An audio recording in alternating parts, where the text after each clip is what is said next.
आणि आता एक सविस्तर बातमी। आमच्याच मंत्रिमंडळामधील नगरविकास खात्यानं नवी मुंबईतील भूखंड बिल्डरांच्या घशात घालण्याचं काम केलंय, असं गणेश नाईकांनी पुन्हा एकदा उपमुख्यमंत्री शिंदे यांच्यावर निशाणा साधत म्हटलंय। गप्प राहण्यासाठी मंत्रिपद स्वीकारलेलं नाही असंही गणेश नाईक म्हणालेत। नवी मुंबईकरांचे भूखंड परत करा अशीही बैठकीत गणेश नाईकांनी मागणी केली आहे।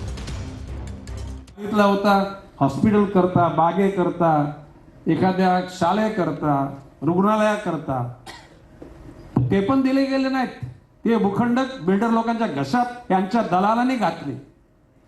मला या गोष्टीची लाज वाटते की ज्या मंत्रिमंडळामध्ये मी आहे त्या मंत्रिमंडळामधल्या नगरविकास खात्याच्या लोकांनी अशा प्रकारचा कर्मदरिद्रीपणा केला।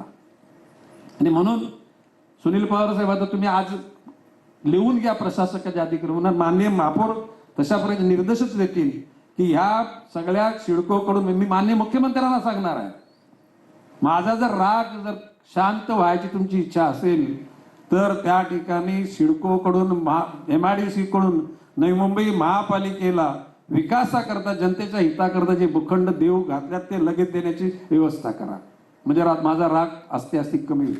मला हे मंत्रिपद मी निश्चितपणे पक्षाच्या शिस्तीचा, प्रशासन शिस्तीचा मी भोगता आहे, परंतु ज्या गोष्टी करता गणेश नाईक त्या ठिकाणी आमदार झाला, मंत्री झाला, ते जर का त्या ठिकाणी जनतेकरता मी बोलू शकलो नाही आणि ते जर मिळवू शकलो नाही ते मंत्री परत का चाटायचे का? म्हणजे बाब असे की मंत्रीपद पक्षाने दिलं, पक्षाचा आम्ही आभारी आहे, परंतु याचा अर्थ ते पक्ष मुका होऊन त्या ठिकाणी गप्प बसण्याकरता मंत्रीपद मी स्वीकारलेलं